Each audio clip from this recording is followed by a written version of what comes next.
भारतदेशे नाटकं कदा आरब्धम् इति प्रश्ने जाते वयम् आदौ पाणिनिसूत्रेषु एकं पदं पश्यामः। भिक्षुनटसूत्रयोः इति तत्र वर्तते। तेन कारणेन पाणिनिकाले एव नटाः आसन्। न केवलं नटाः आसन्, अपि तु नटानां विषये सूत्रमपि रचितं। भिक्षुसूत्राणि नटसूत्राणि इति रचितमिति पाणिनि व्याकरणात् ज्ञायते। अतः कारणात् एतादृशं नृत्यम् एतादृशं नटनम् अस्माकं देशे बहु कालात् आसीत् इति ज्ञायते। तत्र नाट्यस्य विषये नाटकानां विषये आदौ विचारस्तु भरतेन प्रस्तूयते। भरतनाट्यशास्त्रे एतद्विषये एतादृशम् अद्भुतं विवरणं वर्तते यत् ततः आरभ्य सहस्रद्वयवर्षेषु गतेष्वपि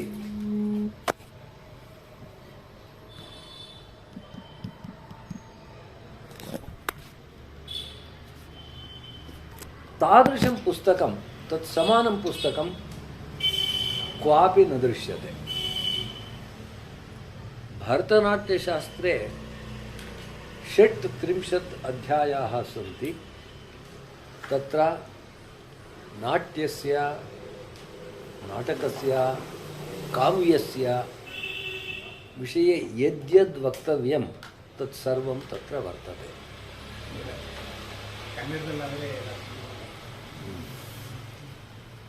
ಅರ್ಥ ಆಗತ್ತೆ ಬೇರೆಯವರು ಕನ್ನಡ ತುಂಬಾ ಜನ ಮಾತಾಡೋರು ಸಂಸ್ಕೃತ ತುಂಬಾ ಕಮ್ಮಿ ಜನ ಸರಳ ಸಂಸ್ಕೃತೇನ ವದತು ಆಚಾರ್ಯ ಕೃಪಯಾ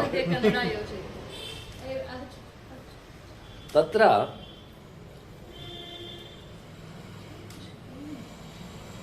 भरतेन दशविधं रूपकं कथितं। वयं नाटकम् इति ब्रूमः। यत् रूपं दृश्यते तत् रूपकम्। अतः ड्रामा इति शब्दस्य समानपदं रूपकम् इति। तादृशरूपकेषु एकः प्रकारः नाटकम्। सर्वाणि रूपकाणि न नाटकानि। यत्र नायकः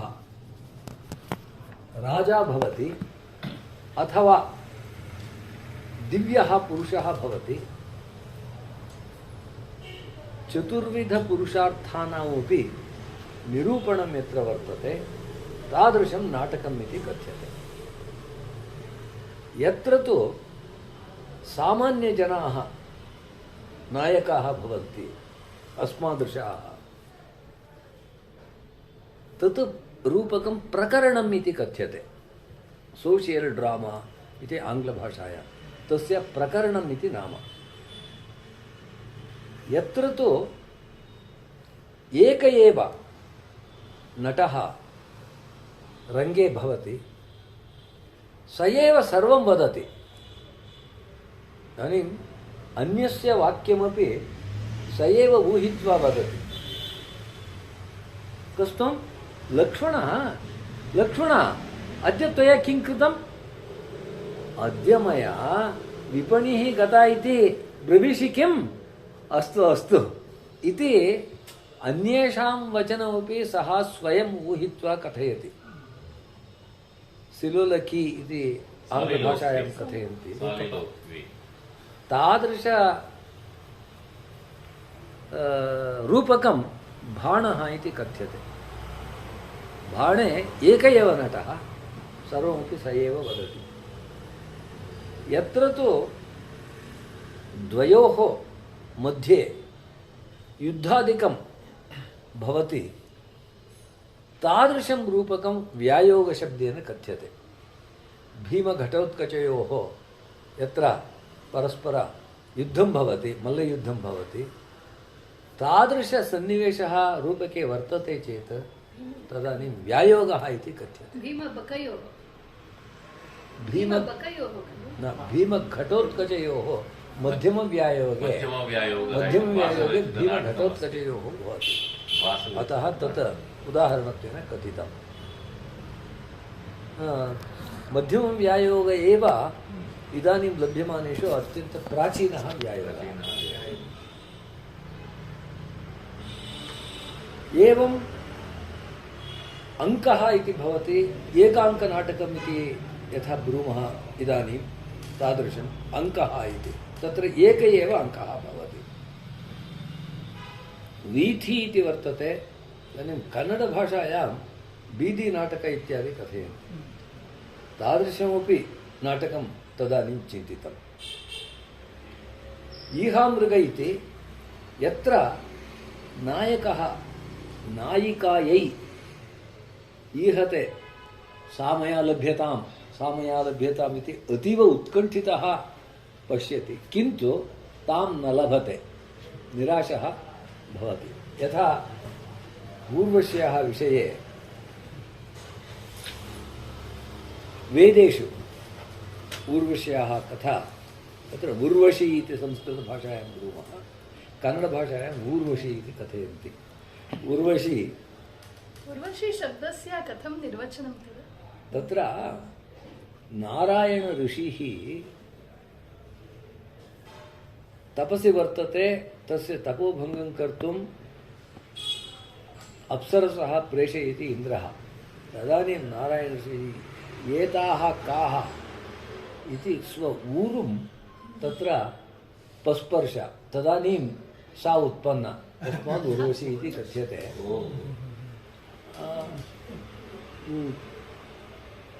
तस्यै स्पृहयति पुरूरवाः। वेदकाले एव वेदेषु इयं कथा वर्तते। तत्र सा तु कठिनहृदया, तं त्यक्त्वा स्वर्गलोकं गच्छति। सालावृकाणां हृदयान्येता इति वर्तते। एताः स्त्रियः सालावृकाः इति अरण्ये भवन्ति पशवः, तत्समानाः एते सालावृकाणां हृदयान्येताः इति तत्र वेदवाक्यं वर्तते। तादृशसन्दर्भे ऋग्वेदे एव वर्तते।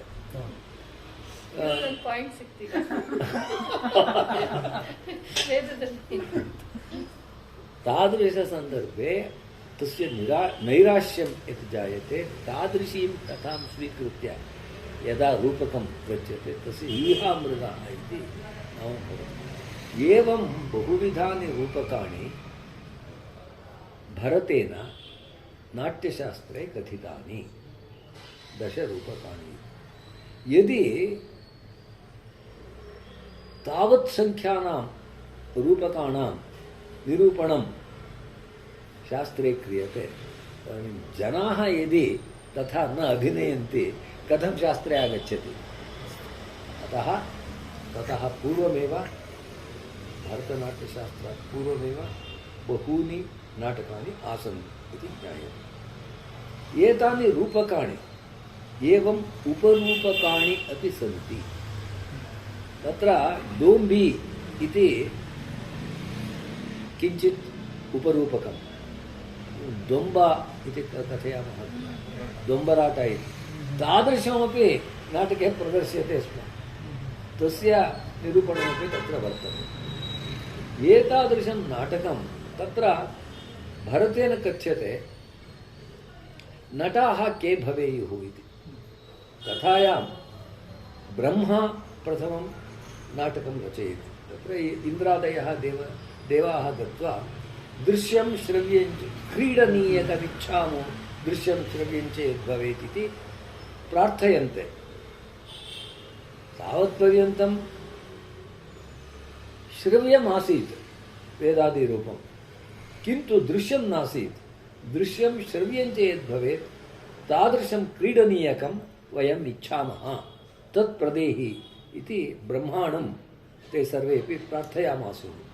तदानीं ब्रह्मा एव आविष्चकार नाटकम्। एतन्नाटकं देवान् अध्यापय इति ब्रह्मा इन्द्रं वदति, किन्तु इन्द्रः वदति, अहो अस्माकं देवाः सर्वदा अलसाः, अमृतं पिबन्ति, अप्सराः आलिङ्गन्ति, एतस्मिन् विषये ते कुशलाः, किन्तु कष्टेन किमपि कर्तुं ते न शक्नुवन्ति। अतः तत् स्पष्टं कथ्यते, अयोग्याः अनर्हाः एते देवाः। हैन्दवानां देवाः खलु। हैन्दवानां देवाः। अतः भरतः स्वपुत्रानेव नाटकम् अध्यापयति। भरतस्य पुत्राः तत्र 100 नामानि कथितानि नाट्यशास्त्रे। भरतस्य पुत्राः, पुत्रशब्दस्य शिष्यः इत्यर्थः तत्र स्वीकार्यः। ते शिष्याः ये कष्टसहाः भवेयुः, श्रमसहाः, तादृशाः नटाः भवितुम् अर्हन्ति। तथा तान् अध्यापयामास, नाटकम् अध्यापयामास। तत्र अमृतमन्थनम् इत्यादि किमपि नाटकम् आदौ तत्र कृतं। तादृशसन्दर्भे मध्ये केचन विघ्नाः जाताः। तत्र राक्षसानां पात्रमपि वर्तते। देवाः तत्र विजयन्ते अमृतपानादिषु। अतः एतदस्माकं विरुद्धम् इति केचन राक्षसाः, केचन असुराः नाटकस्य मध्ये विघ्नं कर्तुम् इच्छन्ति। तादृशविघ्नपरिहाराय जर्जरः इति आयुधं, जर्जरायुधं ते कल्पयन्ति। इन्द्रस्य जर्जरायुधम् इति। तादृश आयुधेन ते भीताः अन्यत्र गच्छन्ति। ब्रह्मा वदति, त्रैलोक्यस्य भावानुकीर्तनम् इदं नाटकम्। अत्र कस्यापि विषये पक्षपातः नास्ति। कथा वर्तते, तदानुगुण्येन अभिनयः भवति। किन्तु एकं समुदायं उन्नतीकर्तुम् अन्यं समुदायम् अधस्तात् कर्तुं नाटकं न क्रियते। अतः सर्वैः एतत् दृश्यम् इति सः वदति। तदनन्तरं नाट्यशास्त्रे नाट्यरङ्गः कीदृशः भवेत्, नेपथ्यं कीदृशं भवेत्, नाट्यशाला कथं भवितुम् अर्हति, न अतिविशालं भवति चेत् प्रेक्षकाः नटानां वाणीं श्रोतुं न शक्नुवन्ति।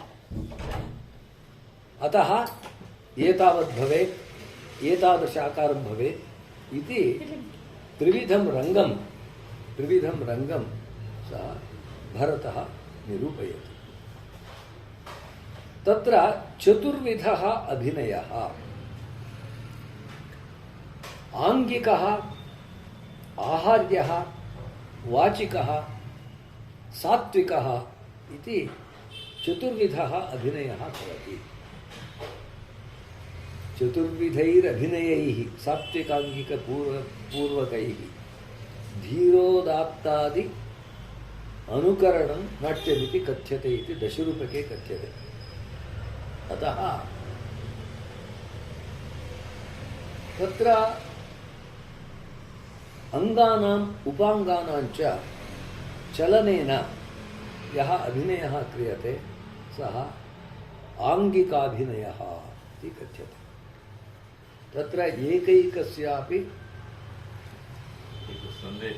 भासनाटकेषु नान्द्यन्ते ततः प्रविशति सूत्रधारः इति वर्तते।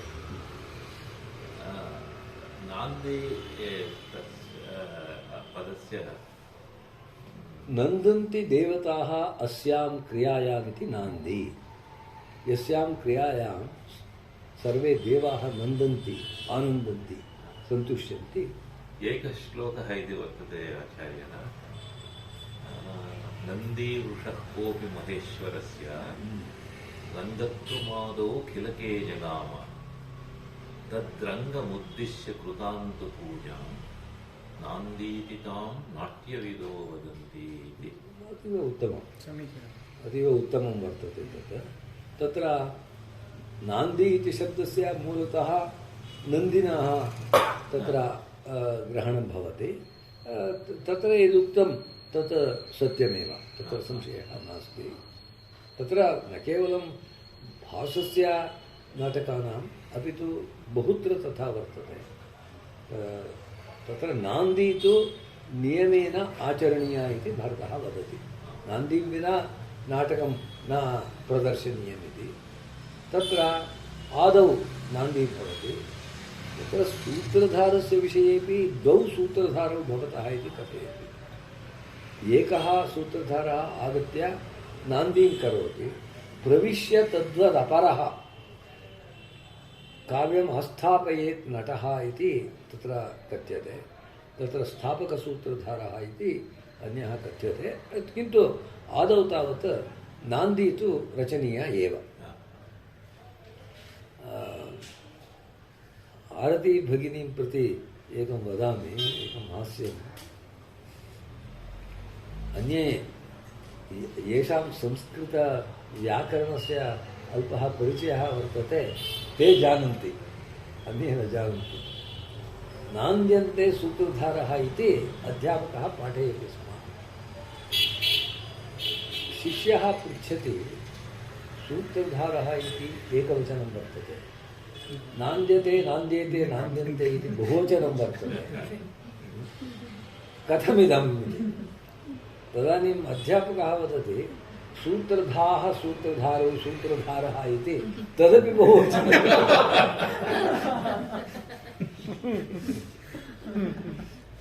केवलं हास्यार्थं तत् कथितं।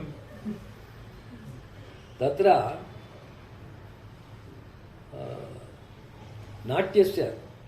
नाटकस्य एतत् सर्वमपि भरतेन आङ्ग्लभाषायां काम्प्रहेन्सिव् इति कथयन्ति।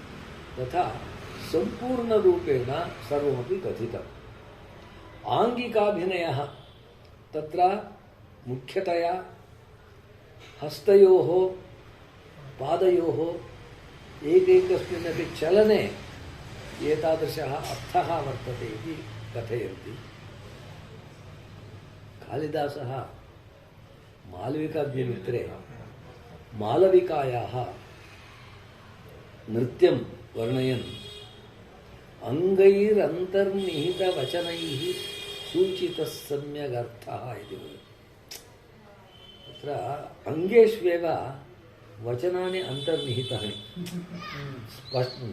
तत् भाषया न कथ्यते, किन्तु केवलम् एकेन दर्शनेन नयनयोः तावता एव महान् अर्थः अभिव्यज्यते। यदा नटः तादृशः समर्थः भवति तदानीं तत्सर्वमपि कर्तुं शक्यते। अतः अङ्गैरन्तर्निहितवचनैः सूचितः सम्यगर्थः इति मालविकायाः नृत्यं प्रति सः कथयति। आङ्गिकाभिनयानां तत्र 800 करणानि भवन्ति। तादृशकरणानां विषये भरतेन विशिष्टतया एकैकस्यापि करणस्य वर्णनं कृतम्।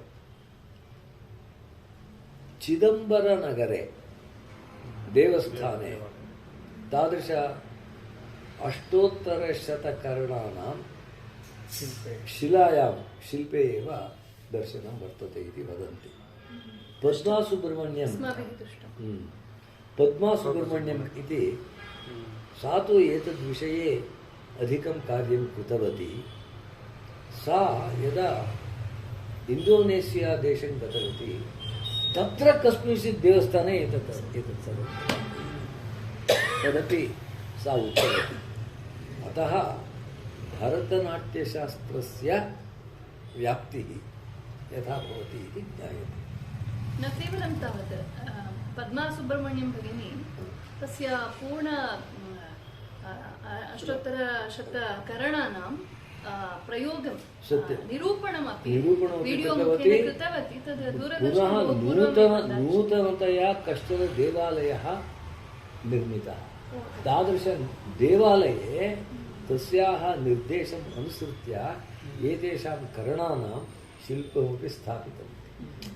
तत्र ग्रन्थानां दर्शनेन केषाञ्चित् तादृशी स्फूर्तिः भवति। अस्माकं प्राच्यविद्यासंशोधनालये श्रीतत्त्वनिधिः इति कश्चन ग्रन्थः वर्तते। मुम्मडी कृष्णराजवर्यर् इत्येतैः रचितः। तत्र शिवनिधौ गणेशस्य 32 रूपाणि, विविधानि रूपाणि तत्र दर्शितानि चित्रे। अतः मङ्गळूरुसमीपे हट्यङ्गडी इति ग्रामः वर्तते।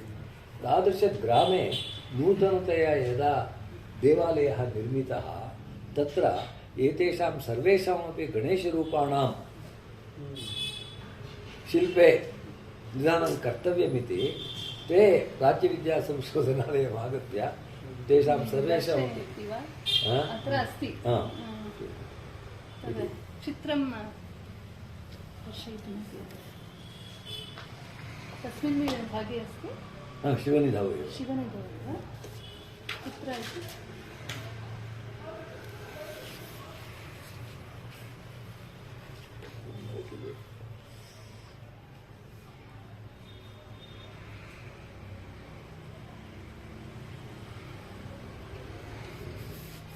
विशेषसूची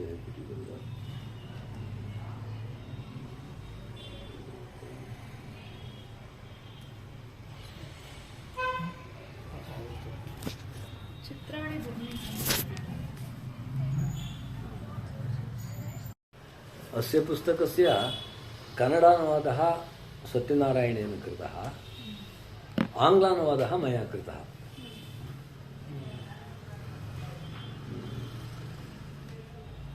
तथा च आङ्गिकाभिनयस्य तावत् प्राधान्यम्। तदुत्तरतर वाचिकाभिनयः इति वर्तते। तत्र वाक् नाट्यस्य शरीरं भवति। तादृश पाठ्यं विना नाटकं कर्तुं न शक्यते। नृत्यं कर्तुं शक्यते। नृत्यं नृत्यम् इति द्विधा। यदा केवलं पादादिभिः अङ्गैः चलनं प्रदर्श्यते, विशेषतः इदानीं वैदेशिकानां नृत्यं पश्यामः, तत्र चलनमेव मुख्यं, तत्र अन्यः भावः नास्ति। अन्यत् भावाश्रितं नृत्यं, यदा भावः तत्र मध्ये प्रविष्टः भवति, भावं प्रदर्शयितुं यत्नः क्रियते, तदा नृत्यमिति नृत्यं नृत्यमिति। यदा तु पूर्णतया कथा तत्र कथ्यते तदानीं नाट्यमिति भवति इति विभागः तत्र क्रियते। तथा च नाट्यं यदा कर्तव्यं तदा नाटकस्य इतिवृत्तमेव शरीरं भवति। तादृशं दर्शयितुं वाचिकाभिनयः अपेक्षते। तत्र तस्य मूलरूपं कविः रचयति। तदनन्तरं तु एते नटाः अभिनयवेलायां तादृशं वाचं कथम् उच्चारयेयुः, तत्र सर्वेषामपि वचनानां समानरूपेण कथनं न कर्तव्यम्। अतः वाचिकाभिनयः अपि ज्ञातव्यः।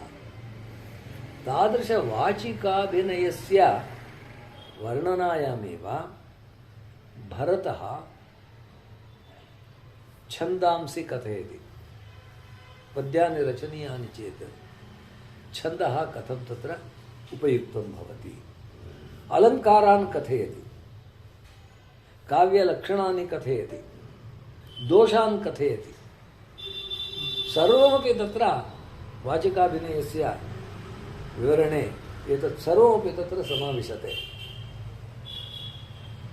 एतादृशसन्दर्भे तदनन्तरम् आहार्याभिनयः इति वर्तते। इदानीं कश्चन राज्ञः अभिनयं करोति, कश्चन योधस्य अभिनयं करोति, तैः कीदृशः वेषः धारणीयः, तत् आहार्याभिनयः इति कथ्यते। आह्रियते उपरि, तत् आहार्याभिनयत्वेन कथ्यते। एवं तत्र नटः विविधानां भावानां प्रकाशनवेलायां कदाचन स्विद्यति, स्वेदः तस्य शरीरे उद्भवति, कदाचन तस्य शरीरे कम्पः जायते। एतत् सर्वमपि सत्त्वजं, सत्त्वात् स्वभावतः तथा उद्भवेत्। अतः सात्विकः अभिनयः इति कथ्यते। एवं चतुर्विधाः अभिनयाः अपि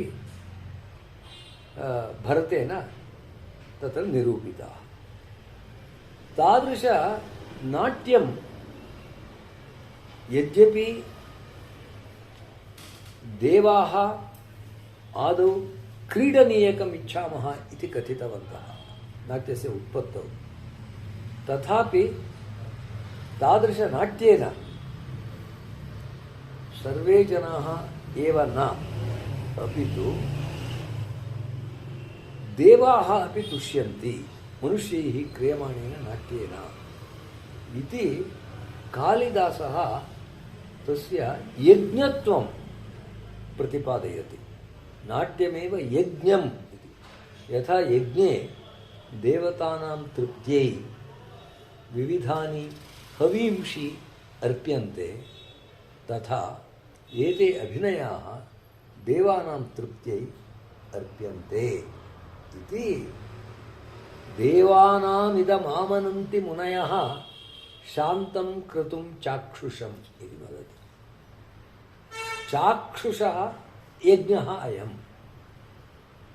चक्षुः नेत्रं, तथा च तादृशदर्शनेन, नाट्यस्य दर्शनेन देवानां, यथा यज्ञकरणेन देवानाम् आनन्दः भवति, तथा नाट्यस्य प्रदर्शनेनापि देवानाम् आनन्दः भवति।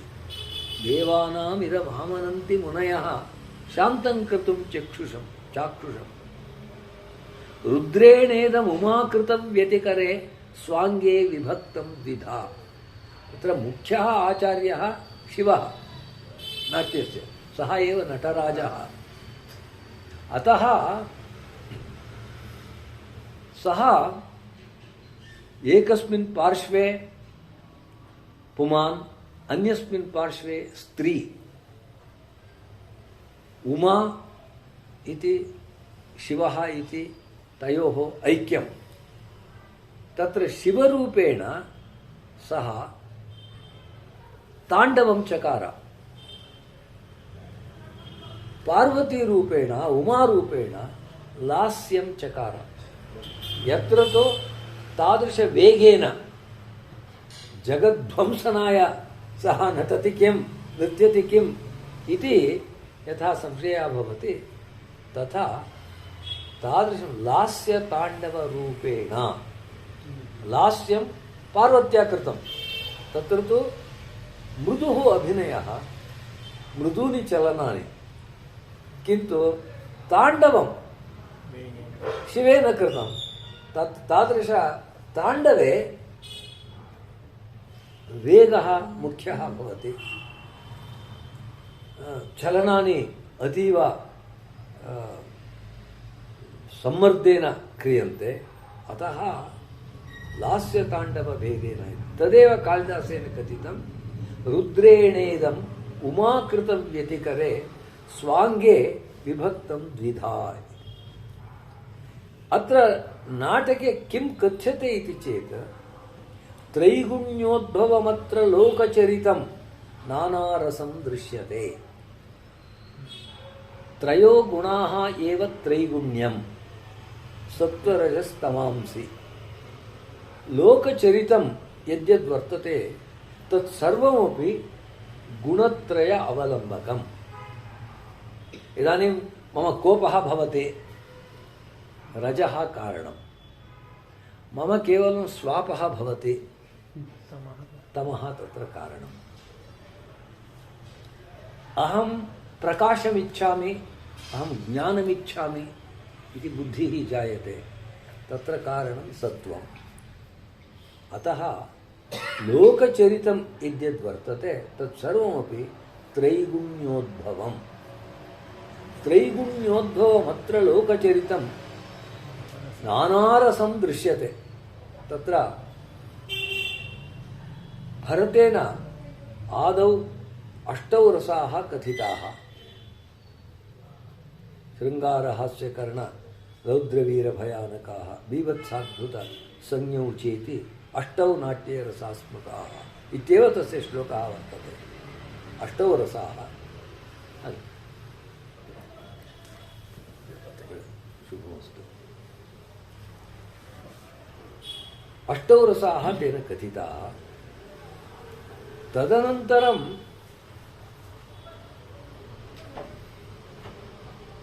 नवमः रसः शान्तः तत्र निवेशितः। केचन कथयन्ति प्रायशः उद्भटस्य वेलायाम्, उद्भटः नवमशतकस्य आदिमभागे स्थितः, तदानीं शान्ताख्यः रसः तत्र निवेशितः इति। तदेव आनन्दवर्धनेन, तदूर्ध्वम् अभिनवगुप्तेन तदेव समर्थितम्। अतः इदानीं नवरसाः इति लोके प्रसिद्धिः वर्तते। एवं नानारसं दृश्यते इति कालिदासेन कथितं। कालिदासः 8 एव रसान् ज्ञातवान्। कालिदासस्य वेलायां नवरसाः नासन्। विक्रमोर्वशीये सः स्पष्टं वदति, मुनिना भरतेन यः प्रयुक्तो भवतीषु 8 रसाश्रयो इति सः वदति। तस्मात् कालिदासस्य वेलायां 8 रसाः तावन्तः एव आसन्। तदनन्तरं तु अभिनवगुप्तादीनां काले नवरसाः इत्येव तत्र केचन भागाः नाट्यशास्त्रे योजिताः। किन्तु सर्वेषामपि रसानां मुख्यं रूपं भरतेन कथितं। विभावानुभावव्यभिचारिसंयोगात् रसनिष्पत्तिः इति रससूत्रं तेन निर्मितम्। इदानीम् अस्माकं देशे यावान् विचारः अस्ति नाटकस्य विषये, रसविषये, बहुभिः बहुधा कथितं, किन्तु तत्सर्वमपि एकस्य वाक्यस्य उपव्याख्यानम् एव। एतत् त्यक्त्वा अन्यत् किमपि नास्ति। एतद्वाक्यमेव आधारः सर्वस्यापि। तस्मात् तादृश नाट्यशास्त्रस्य रचनया अस्माकं देशे नाटकानाम् उत्पत्तिः बहुधा बभूव। तत्र कालिदासात् पूर्वम् अश्वघोषः आसीत् इति वदन्ति। तत् सत्यं वा असत्यं वा अहं न जाने। यानी पाश्चात्यानां सर्वेषामपि अयम् अभिप्रायः वर्तते। गुप्तसाम्राज्यवेलायां कालिदासः बभूव। ततः प्राक् कानिष्कस्य वेलायाम् अश्वघोषः बभूव, बौद्धः सः। तेन शारद्वतीप्रकरणम् इति एकं प्रकरणं रचितमासीत्। तस्य केचन भागाः फ्राक्षन्स् लभ्यन्ते, पूर्णतया न लभ्यते, किन्तु तादृशं प्रकरणम् आसीत् इति तत् सत्यं। तस्मात् सः आदौ तादृशं प्रकरणं रचितवान् इति वदन्ति। ततः भासः, ततः कालिदासः, अन्येपि केचन आसन्। यथा कालिदासः वदति प्रथितयशसां भाससौमिल्लकविपुत्रादीनां प्रबन्धान् अतिक्रम्य इति वदति। अतः कविपुत्रः सौमिल्लः ते के इति वयं न जानीमः, तेषां कृतयः इदानीं न उपलभ्यन्ते। ततस्तु बहवः नाटककाराः बभूवुः अस्माकं देशे। ए.आर्. कृष्णशास्त्री महोदयेन संस्कृतनाटक इति कन्नडभाषायां ग्रन्थः रचितः।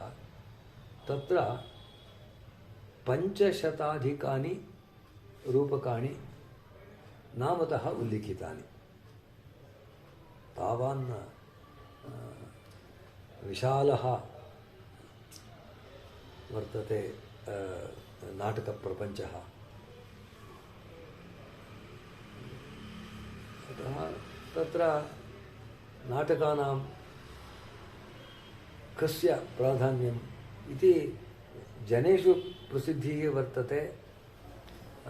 काव्येषु नाटकं रम्यं, नाटकेषु शकुन्तला, तत्रापि चतुर्थोऽङ्कः, तत्र श्लोकचतुष्टयं, यास्यत्यद्येति तत्रापि श्लोकः सर्वमनोहरः इत्यादिकं कथयन्ति।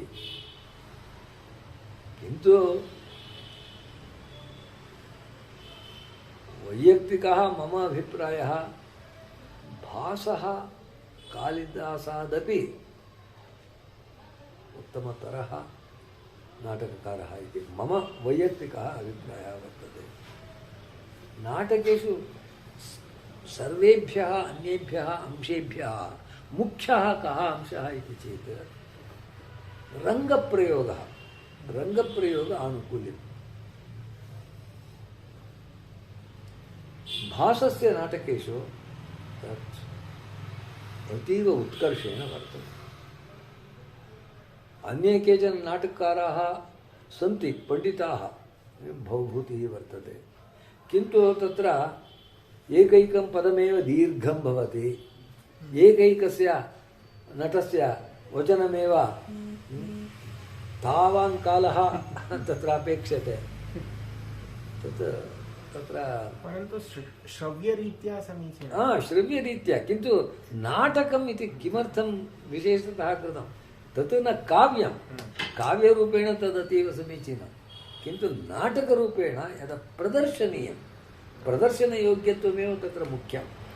अतः तत्र भासस्य नाटकेषु तादृशः गुणः अतीव अधिकः वर्तते इति मम अभिप्रायः। तत्र भवभूतिपक्षपातिनः बहवः सन्ति। नाटके भवभूतिर्वा वयं वा वयमेव वा इति कालिदास एव एवम् अवदत् इति। नाटके भवभूतिर्वा वयं वा वयमेव वा, किन्तु उत्तरे रामचरिते भवभूतिर्विशिष्यते। तस्मिन् एकस्मिन् नाटके सः सर्वेभ्यः अन्येभ्यः श्रेयान् इति कथां कथयन्ति। किमर्थं मुख्यपात्राणि विना अन्यान् केवलं प्राकृतेन एव सम्भाषणं करोति? इदानीं नाटकं तावत् समाजस्य प्रतिबिम्बः। तत्र जनाः ये तावत् अध्ययनं कृतवन्तः, विद्यां लब्धवन्तः, ते संस्कृतभाषायां भाषन्ते स्म। अन्ये संस्कृतभाषायां कथितं जानन्ति किन्तु स्वयं वक्तुं न शक्नुवन्ति। अतः ते यदा राजा संस्कृतभाषायां भाषते जानन्ति किन्तु यदा स्वयं वक्तव्यं तदानीं स्वभाषायां वदन्ति। अधुना पुस्तके प्राकृत पद्यानि नास्ति एव, सर्वं संस्कृतेनैव वर्तते। तत् किमर्थम् चेत् प्राकृतभाषापरिचयः सर्वथा नष्टः। कविः एव किन्तु कविः संस्कृतच्छायां न लिखितवान्। अस्तु, कविः प्राकृतभाषां संस्कृतभाषां च उपयुज्य रचितवान्। कालिदासः बह्वीः भाषाः जानाति स्म। प्राकृतभाषायामपि बहवः विभागाः सन्ति। प्राकृतभाषा इति वयं सुलभतया ब्रूमः, यथा इदानीं चीनदेशस्य एका भाषा इति ब्रूमः, तत्र बहवः विभागाः सन्ति। लेखनं समानं वर्तते किन्तु यदा भाषन्ते तदानीं तु एकैकस्मिन् भागे एकैकरूपेण इदानीं क्वचित् उर्दू भाषायाः एतावन् मिश्रणं वर्तते कन्नडभाषायां, तत् वयं ज्ञातुमपि कष्टम् अनुभवामः। तथा आसीत्। अभिज्ञानशाकुन्तले संस्कृतं वर्तते, शौरसेनी वर्तते, महाराष्ट्री वर्तते, अपभ्रंशः वर्तते। यदा शकुन्तला सखीभिः सह भाषते, राज्ञा सह भाषते, तदानीं शौरसेनी। किन्तु यदा सा प्रेमपत्रं दुष्यन्ताय लिखति तदानीं महाराष्ट्री प्राकृतभाषा। यदा मत्स्यग्राहकः तत्र अङ्गुलीयकस्य लाभः भवति खलु, यदा सः भाषते तेन सह भटौ भाषेते तदा अपभ्रंशः इति सर्वाः भाषाः जानाति स्म। समाजस्य यस्मिन् विभागे यादृशी भाषा वर्तते यथा भाषन्ते स्म तदानुगुण्येन सः रचितवान्। अस्माभिः शौरसेन्याः महाराष्ट्र्याः भेदः कः इति न ज्ञायते, किन्तु प्राकृतव्याकरणं वर्तते, षड्भाषाचन्द्रिका इत्यादिकं, तादृशव्याकरणम् अधीयते चेत् इदानीमपि वस्तुतः प्राकृतभाषा परिणताः सन्ति, ते परस्परव्यत्यासं जानन्ति। परन्तु प्राकृते तत्र वृत्तिः एवं छन्दोबद्धः किमपि नास्ति। कः उक्तवान्? बहु तत्र तादृशं साहित्यं वर्तते। अस्माकं देशे विशेषतः जैनाः तत्र उदाहरणानि वर्तन्ते। तत्र सेतुबन्धाख्यं महाकाव्यं वर्तते। सेतुबन्धाख्यं महाकाव्यं एतावत् प्रसिद्धं दण्डी काव्यादर्शे वदति, सागरसूक्तिरत्नानां सेतुबन्धादि यन्मयम्। अतः बहु साहित्यं वर्तते। वज्जालगम् इति तत्र सहस्राधिकानि पद्यानि वर्तन्ते, प्राकृतभाषापद्यानि। वज्जालगम् इति, व्रज्यालग्नम् इति संस्कृतभाषायां, वज्जालगम् इति प्राकृतभाषायां भवति। तत्र ते कथयन्ति एतादृशं मधुरं प्राकृतभाषारूपं वर्तते, एतत् परित्यज्य परुषं कठिनं संस्कृतं किमर्थं वदन्ति इति तथा कथ्यते। सर्वेषामपि जनानां स्वस्वभाषायां तादृशः अभिमानः वर्तते एव। किमपि प्राकृतं स्वीकुर्मः चेत् तस्य एकैक एव संस्कृतछाया वर्तते वा, अन्यदपि भवितुमर्हति वा?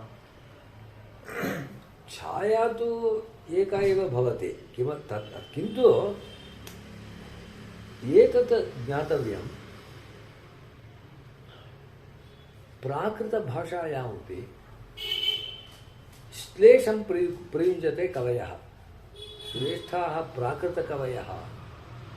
यथा संस्कृतभाषायां श्लेषः भवति तथा तत्र यदा श्लेषः भवति तदानीम् एकार्थानुसारेण एका छाया भवति, अन्यार्थानुसारेण अन्या छाया भवति। एतादृशाः बहवः प्रयत्नाः बहुभिः कृताः वर्तन्ते भाषासु। वस्तुतः अहं किमर्थम् अद्य अत्र अस्मि इति चेत् श्वः प्रातः ग्रन्थविमोचनकार्यक्रमः, ग्रन्थलोकार्पणकार्यक्रमः वर्तते। हम्पानागराजय इत्यनेन रचितः ग्रन्थः। तत्र 5 विभागाः सन्ति। तत्र spectrum of classical literature in Karnataka इति, तत्र कन्नडभाषायाः, प्राकृतभाषायाः, संस्कृतभाषायाश्च यत् साहित्यम् अस्मिन् देशे जातं तस्य सर्वस्य समीक्षणं तेन कृतं 5 विभागेषु। तत्र प्राकृतसाहित्यस्यापि तावद् वैशाल्यं वर्तते, अस्माभिः न ज्ञातमिति कृत्वा तत् नास्ति इति वक्तुं न शक्नुमः। वैशाची इति काचन भाषा अस्ति खलु, तस्य कुत्र आसीत् तस्य इदानीं स्थलं कस्मिन् राज्ये? पञ्जाब् इत्यस्य वर्तते, तत्समीपे आसीत् इति वदन्ति तादृशविभागे। किमर्थं तादृशं किमर्थं तादृशी भाषा इति न। इदानीम् अद्यापि इदानीं ट्रैबल् लाङ्ग्वेजस् इति कथयामः, बुडकट्टुगळभाषे, तादृशी काचित् भाषा तत्र आसीत् एकस्मिन् विभागे। पैशाची इति किमर्थम् इति कथ्यते इति, तत्र पिशाचः इत्यस्य मांसभक्षकः इत्यर्थः, पिशितम् इत्यस्य मांसम् इत्यर्थः वर्तते। अतः तादृशाः केचन जनाः अभूवन् ये सर्वदा मांसमेव भक्षयन्ति स्म, तादृशान् पिशाचाः इति अवदन्। इदानीं यथा वयं चलनचित्रेषु पश्यामः तादृशाः पिशाचाः इति न चिन्तनीयं, किन्तु केचन जनाः एव तेपि, यथा वानराः तथा। आचार्य, सात्विकाभिनयः एव परम् इति वा, अन्यत् सर्वं तत्र सोपानः वा? न, तत्र सात्विकाभिनयः अपि अपेक्ष्यते। इदानीं वाचिकाभिनयं विना केवलं सात्विकाभिनयः कर्तव्यः इति चेत् कर्तुं न कोऽपि शक्नोति। तत्र वाचिकाभिनयः भवति, एतादृशः विषयः तत्र प्रतिपाद्यते। इदानीं व्याघ्रस्य दर्शनं, व्याघ्रं दृष्ट्वा अयं भीतः, तस्य अक्षिणी तथा विशालानि जातानि, भयात् सः कम्पते स्म, सः अस्विद्यत् इत्यादिकं तत्र भवति। तादृशम् आश्रित्य यदा सः करोति तदानीं सात्विकाभिनयः भवति। तादृशसन्दर्भे व्याघ्रदर्शनादि सन्दर्भः यदा कथ्यते, तादृशसन्दर्भमेव पूर्वम् असूचयित्वा केवलं तथा क्रियते चेत् तदानीं प्रभावः एव नास्ति। तत्र जनाः कथां जानीयुः, एतस्मात् कारणात् एवम् अयम् अभिनयति, तद् अपेक्ष्यते। वेदान्तविषये किञ्चित् पृच्छामि वा? किन्तु वेदान्तविषये मम नैपुण्यं नास्ति, पृच्छतु, यज्जानामि तत् कथयामि। केवलाद्वैत एवं भामिनी शाखा अस्ति खलु, किमपि भामिनी शाखा भामती, भामती, सारी, किमस्ति तत्र?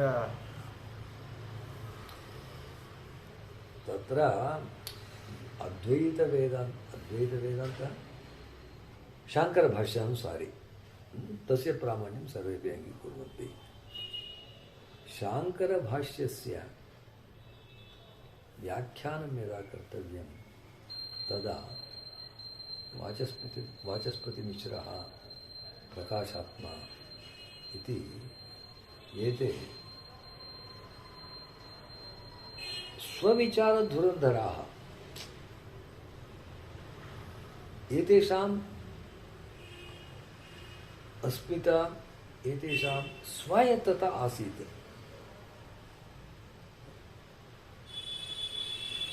स्वन्तिके इति कन्नडभाषायां कथयन्ति। केवलं शङ्कराचार्यः यत् बभाषे तस्य विवरणमेव कुर्वन्ति इति न, अपि तु तादृश अद्वैतस्य सिद्धये या युक्तिः प्रयोक्तव्या, यथा एतत् ज्ञातव्यं तद्विषये स्वबुद्ध्या अपि ते आलोचयन्ति। तथा आलोचनायां मुख्यः प्रश्नः, मुख्यः क्लेशः कः वर्तते इति चेत् ब्रह्म एकमेव सत्यम् इति तत्र कथ्यते। एकमेव सत्यं ब्रह्म इति। किन्तु लोके किं पश्यामः, बहवः जीवाः सन्ति। एकः इदानीं मुक्तः महता परिश्रमेण, अन्ये तु अमुक्ताः। एकमेव ब्रह्म वर्तते, पृथक् जीवः नास्ति इति चेत् कस्य मुक्तिः, कस्य बन्धः इति प्रश्नः उद्भवति। इदानीं अहं पृच्छामि, सः उत्तरं वदति, अयं शिष्यः, अयं गुरुः, अयं ज्ञानी, अयम् अज्ञानी इति भेदं लोके पश्यामः। एतादृशः भेदः यदा जीवः इति पृथक् नास्त्येव, अज्ञानं कस्य इति प्रश्नः मुख्यः तत्र भवति। अतः जीवस्य कल्पना येन केनापि रूपेण कर्तव्या। अन्यथा किमर्थं वेदान्तः मया अध्येयः, वेदान्तशास्त्रं किमर्थम् अध्येयम्? जीवः एव नास्ति लोके, कस्य मुक्तिः? अतः तत्र अपेक्षा एव नास्ति इति प्रश्नः उद्भवति।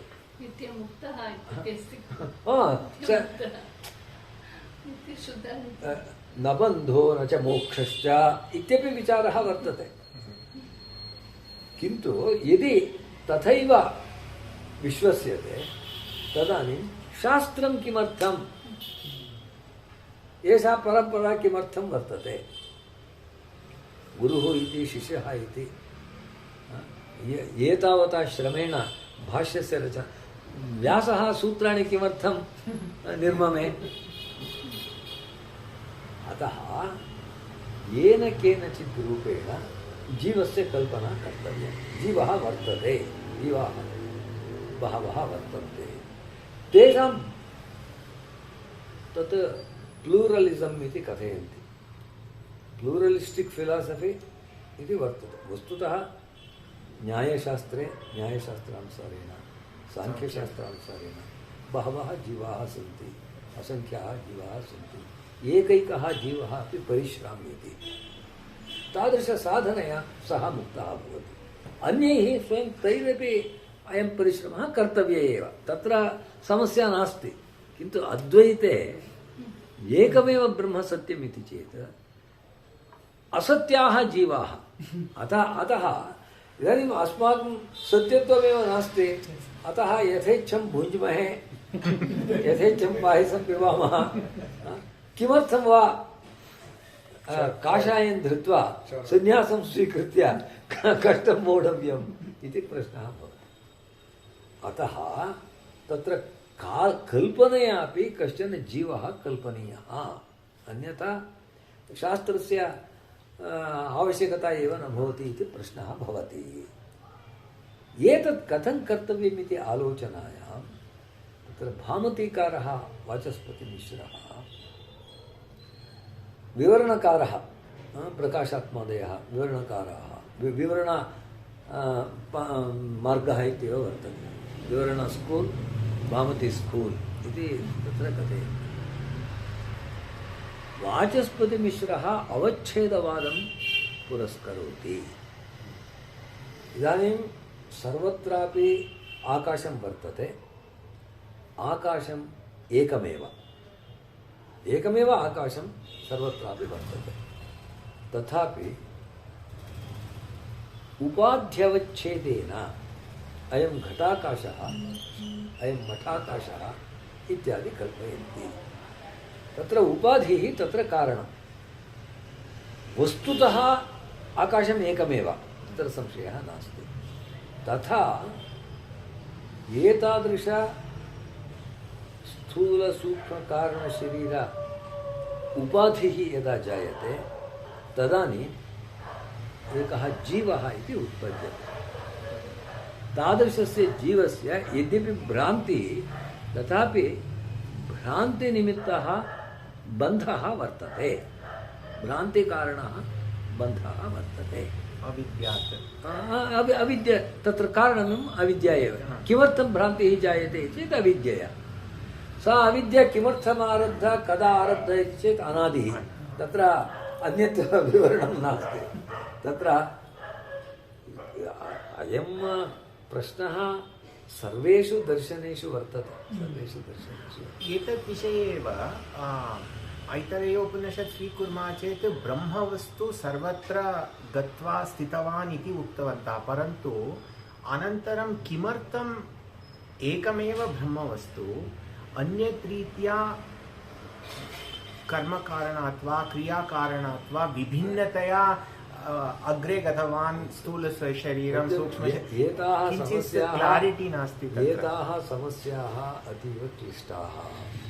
किमर्थमिति चेत् ब्रह्म कर्मकारणात् चेत् कर्म केन कृतं?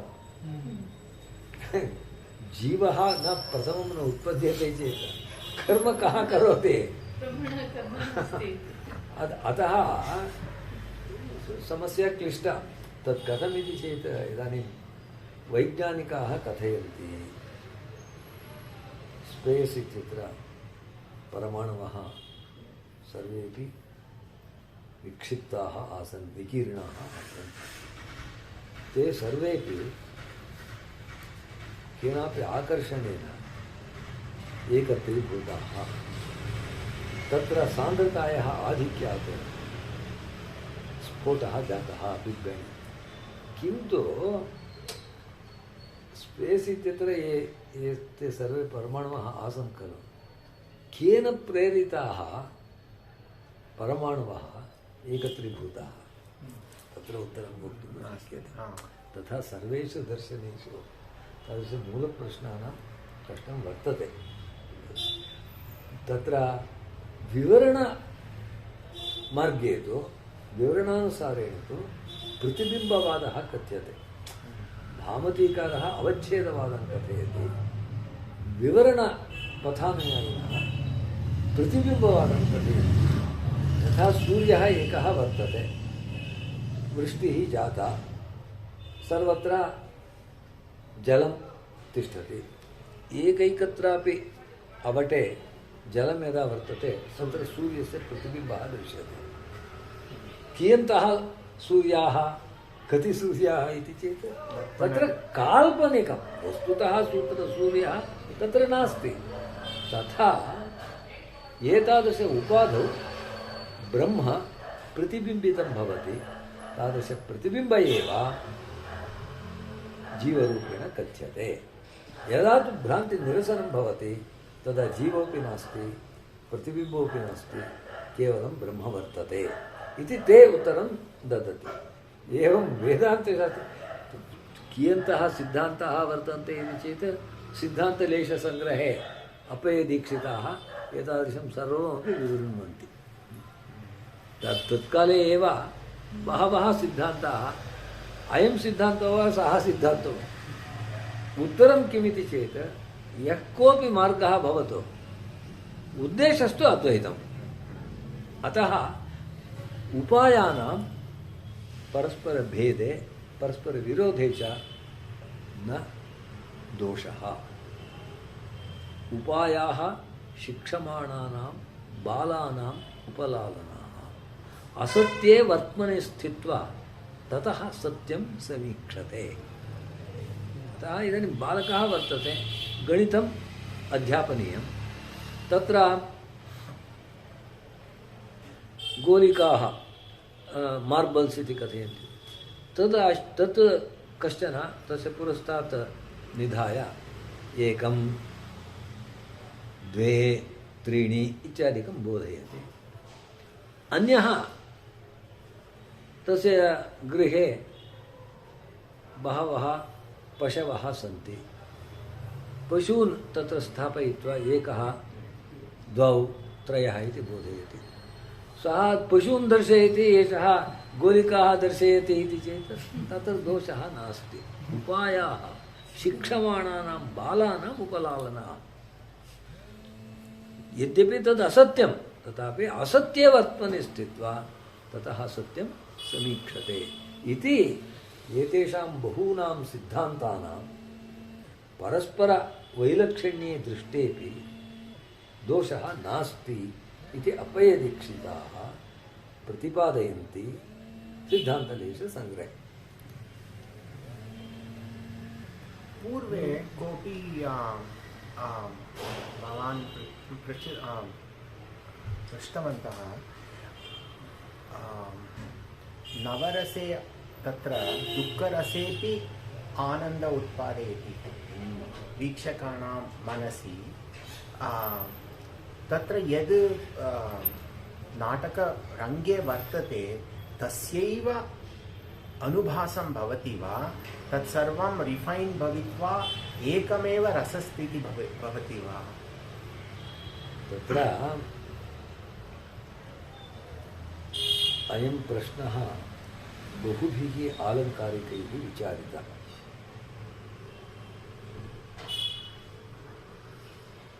रामचन्द्रगुणचन्द्रौ नाट्यदर्पणाख्यं ग्रन्थं रचितवन्तौ, तयोः दृष्टौ बीभत्सरसे, करुणरसे, रौद्ररसे आनन्दांशः नास्ति। तत्र जुगुप्सादायकत्वं, बीभत्सरसे जुगुप्सा एव स्थायीभावः। जुगुप्सा इति सर्वेपि तत् त्यक्तुमेव इच्छन्ति, तत्र आनन्दः कथम् इति ते पृच्छन्ति। केचन रसाः आनन्दात्मकाः, केचन दुःखात्मकाः, किन्तु अभिनयसामर्थ्येन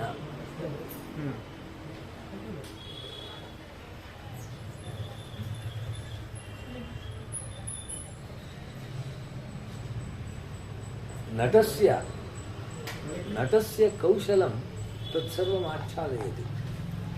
अतः तत्र इदानीं कश्चन भिक्षुकः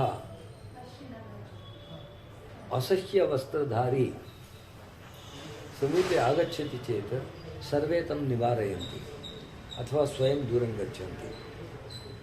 किन्तु भिक्षुकस्य पात्रं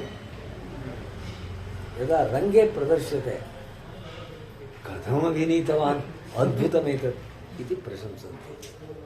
तत्र कारणं किम् इति चेत् कौशलदर्शनेन जनानां कश्चन हर्षः भवति। तथा एतादृशेषु सन्दर्भेषु यद्यपि तत्र कण्टेण्ट् इति यद्ब्रूमः तत् दुःखात्मकमेव, अत एव बहवः सहृदयाः तदा अश्रूणि मुञ्चन्ति। करुणरसप्रधानेषु नाटकेषु तेषां दुःखं भवति, दुःखानुभवः सत्यः, तथापि नाटकस्य अभिनयस्य अयं महिमा यत् जुगुप्सितमपि लोके इष्टं भवति यदा अभिनयरूपेण भवति। अभिनयस्य एष विशेषः इति ते कथयन्ति। अन्ये तु सर्वेषां रसानाम् आनन्दात्मकत्वमेव, तत्र दुःखमिश्रित्वं, कष्टमिश्रित्वम् इत्यादिकं स्यात्। तथापि यथा पायसं भुञ्ज्महे तत्र मधुरं किन्तु तावता कारणेन सर्वदा पायसमेव न भुज्यते। तत्र अन्येषां रसानामपि अनुभवः अपेक्षितः। तत्र अम्लरसः वर्तते, कटुरसः वर्तते, तादृशमपि जनाः इच्छन्ति। तथा अत्र यद्यपि शृङ्गारस्य, वीरस्य, शान्तस्य, अद्भुतस्य, हास्यस्य आकर्षकत्वं वर्तते, तादृशम् आकर्षकत्वं करुणरसे वा, बीभत्सरसे वा, रौद्ररसे वा नास्ति।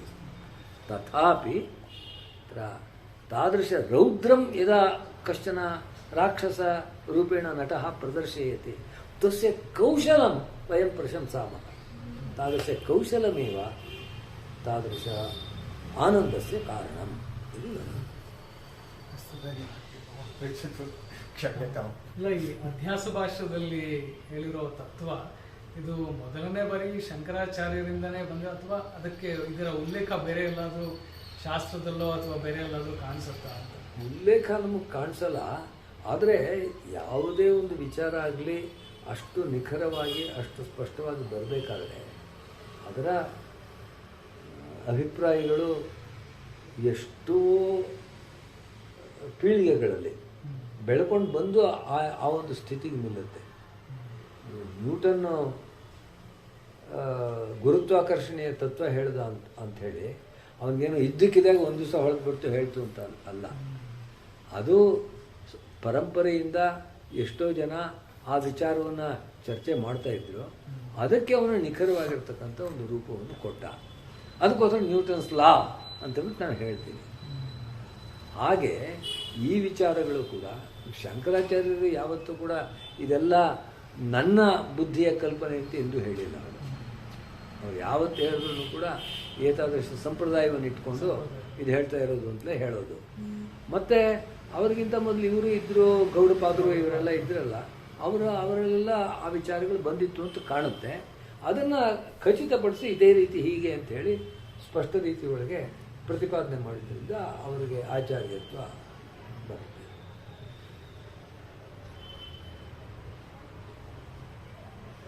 ಈಗ ಸೆಷನ್ ಸಮಯ ಆಗಿದೆ, 1 ಕಾಲ ಗಂಟೆ ಕಾಲ.